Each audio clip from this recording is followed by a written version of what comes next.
Okay so hello बच्चों, this Abhishek sir from Modi commerce academy and इस online platform पे आपको commerce के रिगार्डिंग सारे वीडियोस अवेलेबल होते हैं जिसमें आपके थ्योरेटिकल एंड प्रैक्टिकल दोनों ही इंक्लूडेड होते हैं। ठीक है, आज का टॉपिक क्या है? तो आज का टॉपिक है पॉवर्टी। पॉवर्टी के बारे में पढ़ेंगे। पॉवर्टी का सेशन चलेगा अभी 1-2 दिन तक, जिसमें हम सीखेंगे कि कॉजेज क्या होते हैं, उसके रेमेडीज क्या हो सकते हैं, है ना, क्या क्या इंडिकेटर्स है जो पॉवर्टी को डिनोट करवाते हैं, बताते हैं। ठीक है, तो अभी जो आज जो हम कॉन्सेप्ट क्लियर करने जा रहे हैं वो पॉवर्टी के मीनिंग, है ना। हम 3 पार्ट में इस पॉवर्टी चैप्टर को कंप्लीट करेंगे। पहले तो आज जो सीखेंगे, देखिए वीडियो लंबा होना उससे मुझे कोई मैटर नहीं होता, बच्चे के दिमाग में चीजें फिट हो जाए, मेरे को वो चीज का क्लैरिटी चाहिए रहता है। देखिए आज क्या क्या सीखने वाले हैं। तो मीनिंग ऑफ पॉवर्टी, पॉवर्टी का मीनिंग क्या है, एक्चुअल क्या मतलब होता है पॉवर्टी का, है ना। पॉवर्टी लाइन क्या होता है, आपने सुना होगा बीपीएल, एपीएल क्या होता है, वो सारी चीजें। फिर तीसरा सीखेंगे नेचर ऑफ पॉवर्टी, जिसमें हम एब्सोल्यूट पॉवर्टी और रिलेटिव पॉवर्टी के बारे में जानेंगे। ठीक है, चलिए शुरू करते हैं अपना टॉपिक, जो हम शुरू करेंगे मीनिंग ऑफ पॉवर्टी के साथ।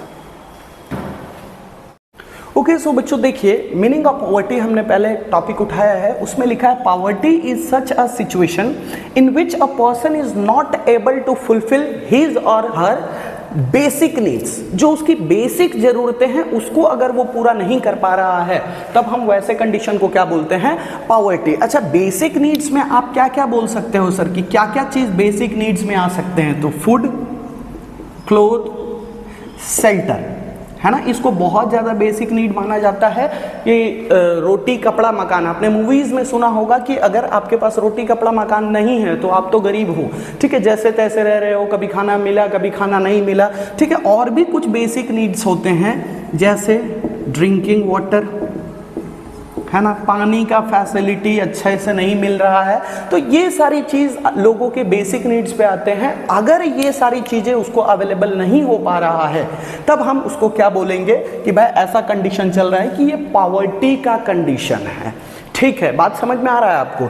ठीक है, चलिए आगे समझते हैं कि भाई मीनिंग ऑफ पॉवर्टी में और क्या क्या चीज सीख सकते हैं। तो देखिए, एक वर्ल्ड बैंक का डेटा है, वर्ल्ड बैंक का एक डेटा आया है जिसमें उन्होंने बोला कि अगर एक पर्सन $1.90 पर डे नहीं कमा पाता है, सॉरी पर डे एक्सपेंस नहीं कर पाता है, तब उसको क्या माना जाएगा, पॉवर्टी लेवल माना जाएगा। मतलब उस पर्सन को हम पुअर कह सकते हैं। ठीक है, पॉवर्टी के कंडीशन में आप ये चीज याद रखिएगा कि वर्ल्ड बैंक का डेटा ध्यान में रखिएगा कि अगर वो पर डे इतना अर्न नहीं कर पा रहा है, मतलब वो क्या कहलाएगा, पुअर कहलाएगा। ठीक है, चलिए इसका स्क्रीनशॉट ले लीजिए। सो बच्चों, इसी के साथ एक और कॉन्सेप्ट आता है पॉवर्टी लाइन। मैं यहां मेंशन करता हूं पॉवर्टी लाइन। पॉवर्टी लाइन क्या होता है भाई, है ना। इसमें आप 2 वर्ड सुनते हैं, एक APL that is above poverty line, और एक होता है बीपीएल बिलो पॉवर्टी लाइन। अब एपीएल बीपीएल क्या है, मैं बीच में यहां एक लाइन खींचता हूं, ठीक है, जिसका मतलब होता है बेसिक नीड्स पूरा करना, बेसिक नीड्स फुलफिल होना। अगर कोई पर्सन है जो सिर्फ अपना बेसिक नीड्स पूरा कर पा रहा है ना, तो वहां पे वो लाइन को अपन क्या कंसिडर करते हैं, पॉवर्टी लाइन कंसिडर करते हैं। वापस समझिए, पॉवर्टी लाइन का मतलब क्या, एक ऐसा लाइन, एक ऐसा प्लेस जहां पे आदमी सिर्फ अपना बेसिक नीड्स पूरा कर पा रहा है, और अगर वो उस नीड्स को पूरा नहीं कर पा रहा है, ठीक है, कुछ भी मान लीजिए मेजर किया गया कि भाई पर्सन ₹44 पर डे खर्चा कर पा रहा है या नहीं कर पा रहा है। ठीक है, बेसिक नीड्स पूरा करने के लिए कुछ खर्चा चाहिए, उसको तो ऑन एन एवरेज बोला जाता है कि मान लीजिए ₹44 पर डे आदमी के पास होना चाहिए, तब जाके वो अपनी जरूरतों को पूरा कर पाएगा। तो अगर वो कर ले रहा है तो वो कौन से लाइन पे है, पॉवर्टी लाइन पे है।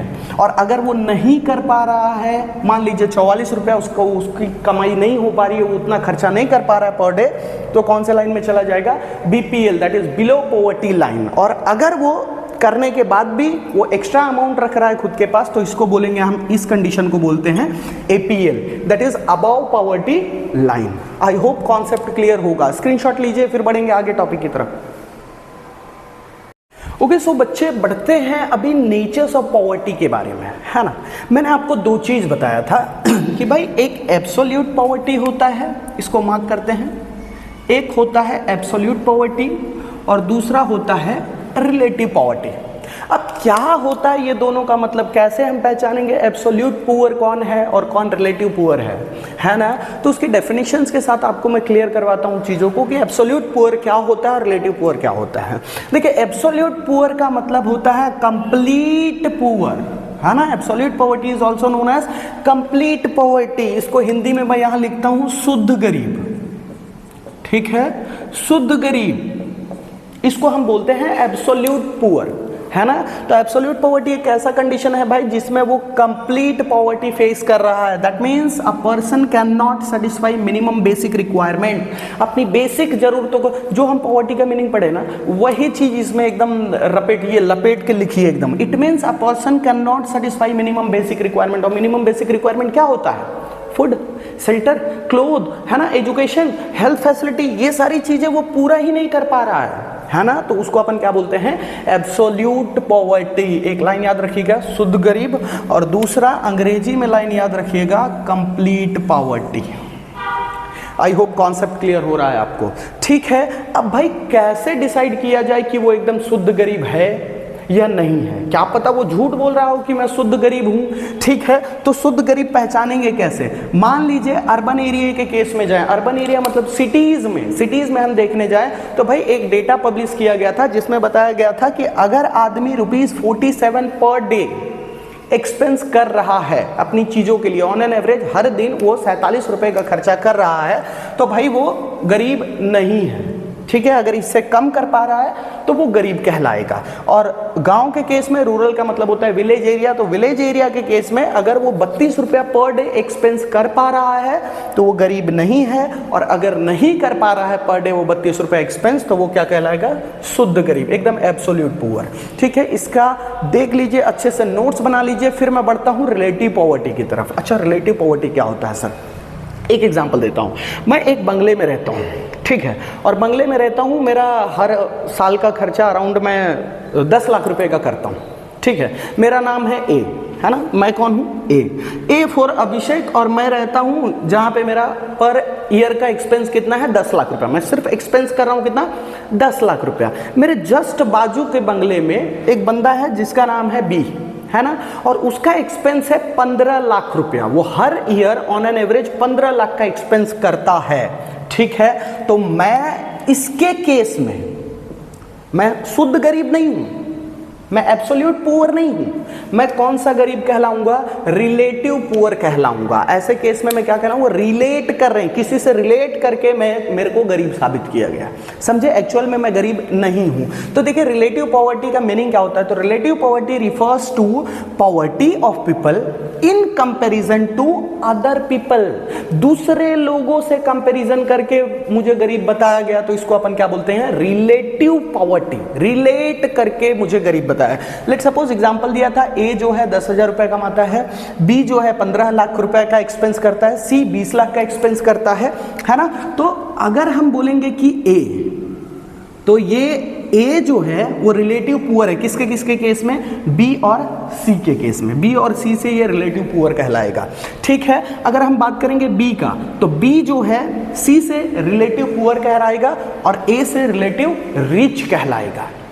आई होप लॉजिक समझ में आ रहा है। देखिए, बी पहले अमीर था, अचानक से गरीब कैसे हो गया? क्योंकि हमने सी के साथ कंपैरिजन किया जो इससे ज्यादा खर्चा कर रहा है। आई होप एब्सोल्यूट पुअर और रिलेटिव पुअर का कॉन्सेप्ट क्लियर होगा, ठीक है। इसका स्क्रीनशॉट ले लीजिए, नोट्स बना लीजिए, फिर हम बढ़ेंगे आगे की टॉपिक जिसमें हम समझने वाले हैं इंडिकेटर्स ऑफ पॉवर्टी। क्या क्या ऐसी चीजें हैं जिसको देख के हम बता सकते हैं कि हाँ भाई ये गरीबी के लक्षण हैं, है ना। ठीक है, इसका स्क्रीनशॉट ले लीजिए आप।